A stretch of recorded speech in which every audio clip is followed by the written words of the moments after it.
नवरात्रि कन्या पूजा के समय कन्याओं को गलती से भी न खिलाएं ये 3 चीजें, वरना माता दुर्गा हो जाएगी नाराज और आपको लगेगा श्राप।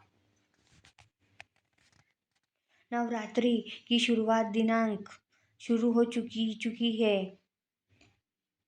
और इसी के साथ शारदीय नवरात्रि का त्योहार बड़ी धूमधाम से मनाया जाता है। नवरात्रि के आखिरी 2 दिन सबसे महत्वपूर्ण होते हैं। इन आखिरी 2 दिनों में अष्टमी और नवमी आती है। इस दिन लोग व्रत खोलते हैं और इस दिन कन्या पूजन होता है। दुर्गाष्टमी के दिन महागौरी के स्वरूप की विशेष पूजा की जाती है, इसलिए इस दिन को महाअष्टमी भी कहते हैं। ऐसा कहा जाता है कि इस दिन महागौरी की पूजा करने से व्यक्ति की सभी परेशानियां दूर हो जाती हैं।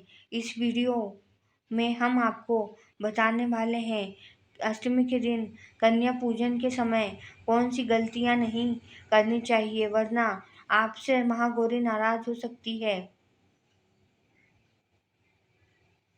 लेकिन उससे पहले अगर आप भी दुर्गा माता से सच्चे दिल से प्यार करते हैं तो इस वीडियो को एक लाइक और चैनल को सब्सक्राइब कर लें और कमेंट बॉक्स में जय माता दी जरूर लिखें। आइए अब जानते हैं कन्या पूजन के समय कौन सी गलतियां नहीं करनी चाहिए।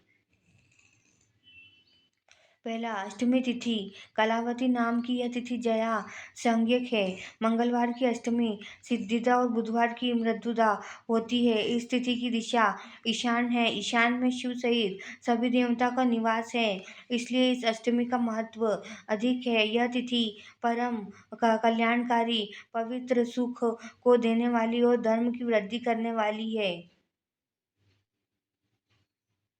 दूसरी, अष्टमी के दिन नारियल खाना निषेध है, क्योंकि इसके खाने से बुद्धि का नाश होता है। इसलिए आंवला तिल का तेल, लाल रंग का साग तथा कांसे के पात्र में भोजन करना निषेध है। हालांकि माता को नारियल का भोग लगा सकते हैं और कई जगह कद्दू और लौकी का भी विशेष निषेध माना गया है, क्योंकि यह माता के लिए के रूप में चढ़ता है।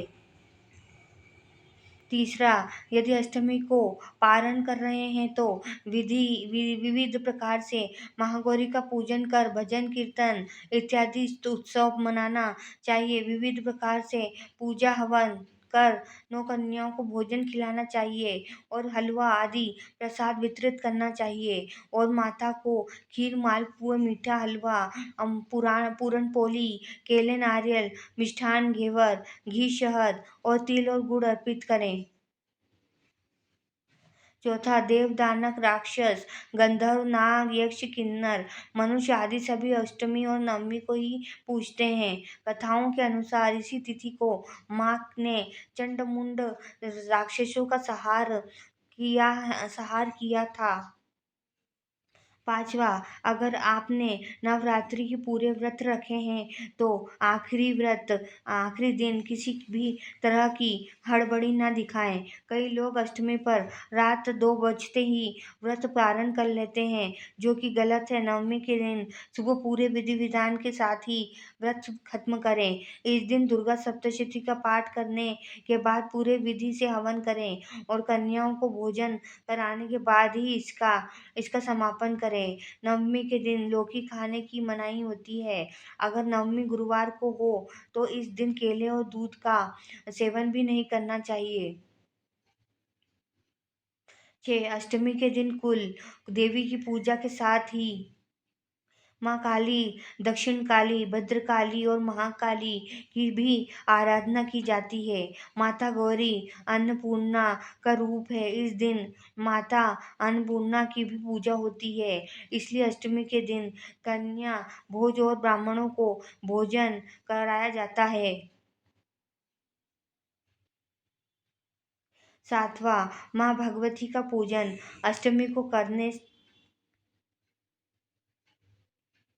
अष्टमी को करने से कष्ट दुख मिट जाते हैं और शत्रु का विजय प्राप्त होती है और माँ की शास्त्रीय पद्धति से पूजा करने वाले सभी रोगों से मुक्ति हो जाती है और धन वैभव संपन्न होते हैं।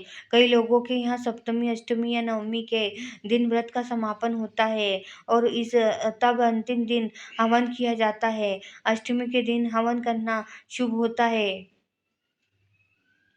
आठवां महाअष्टमी के दिन महास्नान के बाद माँ दुर्गा का षोडशोपचार पूजन किया जाता है। महाअष्टमी के दिन माँ दुर्गा के 9 रूपों की पूजा होती है, इसलिए इस दिन मिट्टी के 9 कलश रखे जाते हैं और देवी दुर्गा के 9 रूपों का ध्यान कर उनका आह्वान किया जाता है।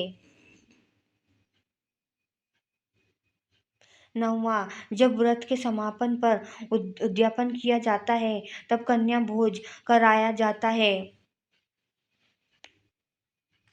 अष्टमी पर 9 कन्याओं को भोजन कराने के बाद छोटी कन्याओं को छोटे छोटे पर्स में दक्षिणा रखकर लाल रंग के किसी भी गिफ्ट के साथ भेंट करें।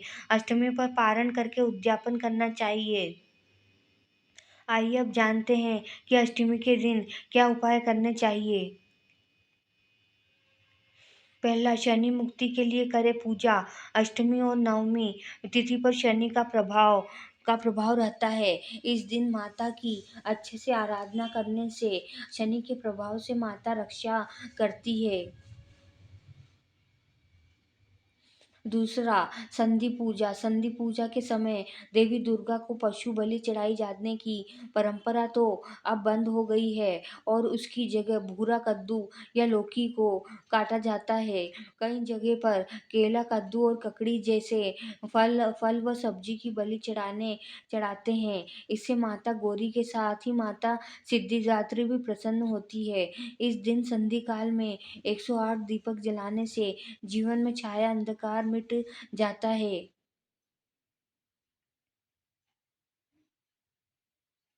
तीसरा, पीपल के पत्ते। अष्टमी के दिन पीपल के पत्ते 11 पत्ते लें, उन पर राम नाम लिखें, पत्तों की माला बनाकर हनुमान जी को पहना दें। इससे सभी प्रकार की परेशानियां दूर होती हैं और पूरा वर्ष अच्छा बीतता है। चौथा, धन समृद्धि हेतु कहते हैं कि स्थिरता, लक्ष्मी प्राप्ति के लिए पान में गुलाब की 7 पंखुड़ियां रखकर तथा माँ दुर्गा को अर्पित करें।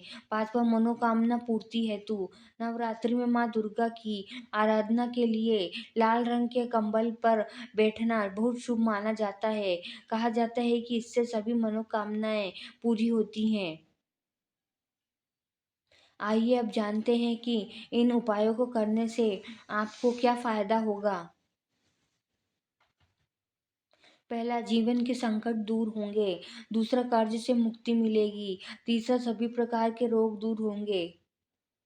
चौथा, मानसिक तनाव कम रहे होगा। पांचवा, आर्थिक पक्ष मजबूत होगा। छठा, दाम्पत्य जीवन में सुख मिलेगा। सातवां, संतान पक्ष से शुभ समाचार मिलेगा। आठवां, नौकरी और व्यापार में उन्नति होगी। आइए जाने महागौरी की पूजा कैसे करें। अष्टमी पर माता दुर्गा की गौरी रूप की पूजा होती है। माता का वर्णन पूर्णतः गौर अर्थात गौरा श्वेत है, इसलिए वे महागौरी कहलाती हैं। देवी मंदिर में लाल रंग की ध्वजा, पताका, परचम, झंडा किसी भी दिन जाकर चढ़ाएं। अष्टमी के दिन माता यदि सुहागन महिलाओं माँ गौरी को लाल चुनरी अर्पित करती हैं तो उनके पति की उम्र बढ़ जाती है। माता को इस दिन लाल चुनरी अर्पित करनी चाहेंगे। आप चाहे तो आरती और पूजा के दौरान इस दिन 5 प्रकार के सूखे मेवे लाल चुनरी में रखकर माता रानी को अर्पित करें। अष्टमी के ये दिन माता के मंदिर में जाकर लाल चुनरी में मखाने, बताशे के साथ सिक्के मिलाकर देवी को अर्पित करें और इसकी साथ ही देवी को मालपुए और खीर का भोग लगाएं। किसी सुहागिन स्त्रियों को चांदी की बिछियाँ, कुमकुम से भरे चांदी की डिब्बियाँ, पायल, अम्बे माता का चांदी का सिक्का और अन्य श्रृंगार की सामग्री भेंट करें। अगर अगर जानकारी अच्छी लगी तो वीडियो को लाइक एंड शेयर करें और चैनल को सब्सक्राइब करके बेल नोटिफिकेशन को ऑल पर सेट कर लें। वीडियो देखने के लिए आपका धन्यवाद।